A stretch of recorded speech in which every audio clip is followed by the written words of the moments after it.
तुझं कोर्ट आहे ना ते पुरावे सादर करा असं सांगतं. माझं कोर्ट आहे ना ते पुरावे जिथे आहेत तिथून शोधून आण. साहेबांच्या एका चिठ्ठीमुळे ज्यांची आयुष्य बदलली ना त्या गरीब कुटुंबांना जाऊन विचारा त्यांची देवाची व्याख्या काय आहे.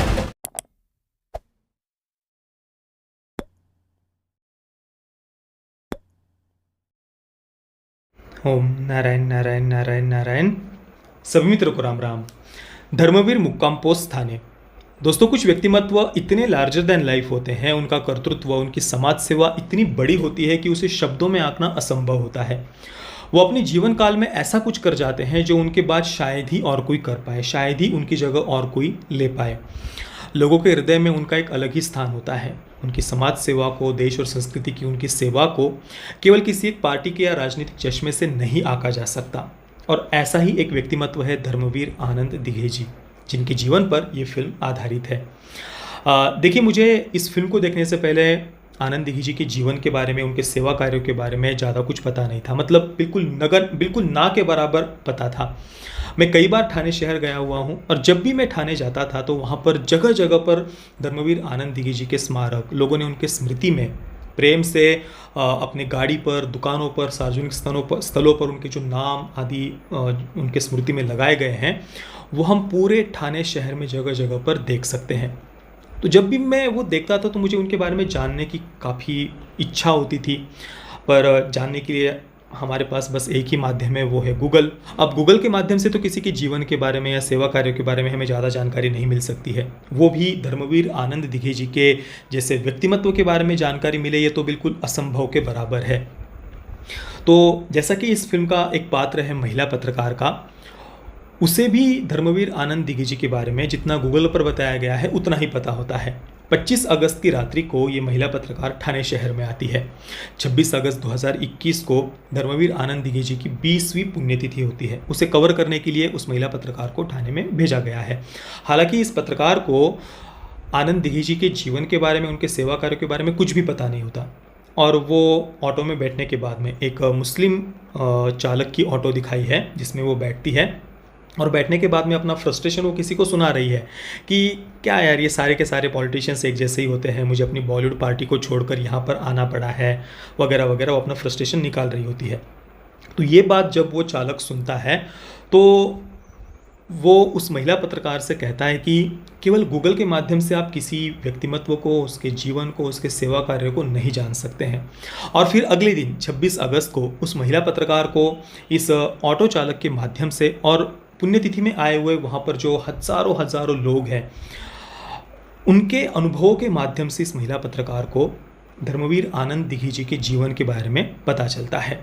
और उस महिला पत्रकार के साथ में हमें भी, यानी दर्शकों को भी, उनके जीवन के बारे में फ्लैशबैक्स के माध्यम से पता चलता है। फिल्म में आनंद दिघे जी की युवावस्था से लेकर, यानी जब वे शिवसेना के साथ में जुड़े थे और उन्हें जब ठाणे शहर का जिला प्रमुख नियुक्त किया गया था, वहाँ से लेकर के उनके मृत्यु तक की जीवन यात्रा को हमें फिल्म में दिखाया है।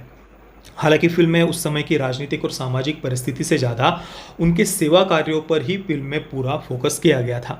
जैसे कि जब कट्टरपंथियों के द्वारा, जिहादियों के द्वारा मुंबई में, भिवंडी में दंगे हो रहे थे, उस समय किस प्रकार से वे धर्मवीर आनंद दिघे जी वहाँ पर उनके सामने डट कर खड़े हुए थे।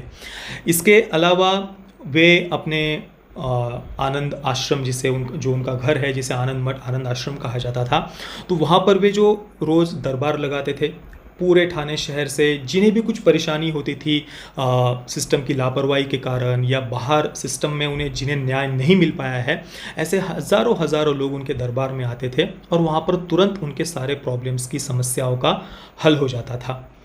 तो वहाँ पर आने वाले लोगों की समस्याओं को वो कैसे सॉल्व करते थे, इसके बारे में ज़्यादातर फिल्म में दिखाया गया है। हालांकि फिल्म देखने से पहले मुझे लग रहा था कि शायद फिल्म में आज से 2 या 3 दशक पहले की सामाजिक और राजनीतिक परिस्थिति कैसी थी, अलग अलग पार्टियों के आपस में बीच में संबंध कैसे थे, इसके बारे में शायद ज़्यादा दिखाया जाएगा, ऐसा मुझे लगा था। पर फिल्म में आनंद दिघे जी के सेवा कार्यों पर ज़्यादातर फोकस था, जो कि एक अच्छी बात भी है। हमें उनके पूरे व्यक्तिमत्व के बारे में, जीवन के बारे में फिल्म के माध्यम से जानने को मिलता है। फिल्म में आनंद दिघे जी की मृत्यु पर भी प्रश्न चिन्ह उपस्थित किया गया है। क्या वो सामान्य मृत्यु थी या फिर उनकी हत्या हुई थी, और ये बात काफ़ी विवादास्पद रही है। हालांकि फिल्म में सीधे तौर पर ऐसा कुछ भी नहीं कहा गया है। फिल्म के अंत में हमें दिखाया गया है कि आनंद दिघे जी जब अस्पताल में एडमिट थे, तो वहाँ पर डॉक्टर उन्हें एक सीन में आकर कहते हैं कि आपको कुछ नहीं हुआ है, पाँव में बस आपको घाव हुआ है, बाकी आप जल्दी ही स्वस्थ हो जाएंगे। इसके बाद में 3 राजनेता वहाँ पर आनंद जी से मिलने के लिए आते हैं। अब वो कौन है वो आप फिल्म में ही देखिए।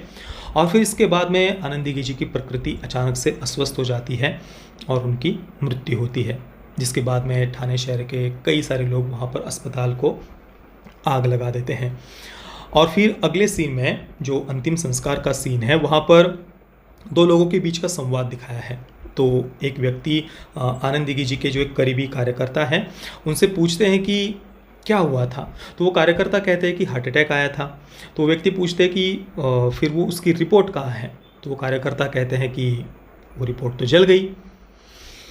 तो फिर वो जो दूसरे व्यक्ति है वो इस पर प्रश्न उपस्थित करते हैं कि फिर आप कैसे कह सकते हैं कि ये सामान्य मृत्यु है और हत्या नहीं है। इसके अलावा तांत्रिक दृष्टि से अगर हम फिल्म की तरफ देखें तो मुंशी पैटर्न की बाद में प्रवीण तरडे जी ने एक बार और दिखा दिया है कि वे कितने उम्दा डायरेक्टर हैं। जिस प्रकार से मुंशी पैटर्न में प्रवीण तरडे जी ने दर्शकों को अपनी कहानी और कैरेक्टर्स के साथ में भावनात्मक रूप से जोड़ा था, बिल्कुल उसी प्रकार से यहाँ पर भी वे दर्शकों को शुरुआत से अंत तक अपने साथ में बांध कर रखने में सफल हुए हैं। फिल्म लगभग 2.25 घंटे की है, पर फिर भी फिल्म हमें ज़्यादा कहीं पर खींची हुई नहीं लगती है। और इसके साथ में ही काफ़ी अच्छे खासे प्रोडक्शन वैल्यू और बजट के साथ में फिल्म को बनाया गया है। और फिल्म का जो सबसे स्ट्रॉन्ग, सबसे बड़ा प्लस पॉइंट है वो है प्रसाद ओक जी का परफॉर्मेंस। यानी हमें लगता ही नहीं कि हम प्रसाद ओक जी को स्क्रीन पर देख रहे हैं। वो हूबहू बिल्कुल 100% आनंद दिघे जी की तरह ही हमें स्क्रीन पर दिखाई देते हैं। और इसे बिना किसी संदेह के प्रसाद ओक जी का अब तक का सबसे बढ़िया, सबसे बेस्ट परफॉर्मेंस कहा जाएगा। और बाकी भी सभी के परफॉर्मेंसेस फिल्म में बढ़िया थे। और हाँ, आई जगदम्बे और आनंद हरपला, ये दोनों सॉन्ग्स आपको फिल्म देखने के बाद भी याद रह जाएंगे और उन्हें आपको बार बार सुनने की इच्छा होगी। तो अगर आप धर्मवीर आनंद दिघे जी के जीवन के बारे में, उनके सेवा कार्य के बारे में जानना चाहते हैं तो बिल्कुल आप इस फिल्म को देख सकते हैं। मैं धर्मवीर मुक्काम पोस्ट थाने इस फिल्म को दूंगा 8 out of 10 stars. Parental guidance की बात करें तो फिल्म में कहीं पर भी कोई अश्लीलता या ऐसा कोई खास वायलेंस वगैरह फिल्म में नहीं है। अगर आप परिवार के साथ में देखना चाहें तो फिल्म को देख सकते हैं। बाकी दोस्तों, आपने अगर फिल्म को देखा है तो आपका एक्सपीरियंस कैसा रहा मुझे आप नीचे कमेंट में अवश्य बताना। ये वीडियो देखने के लिए आप सभी मित्रों का बहुत बहुत धन्यवाद। जय श्री राम, वंदे मातरम।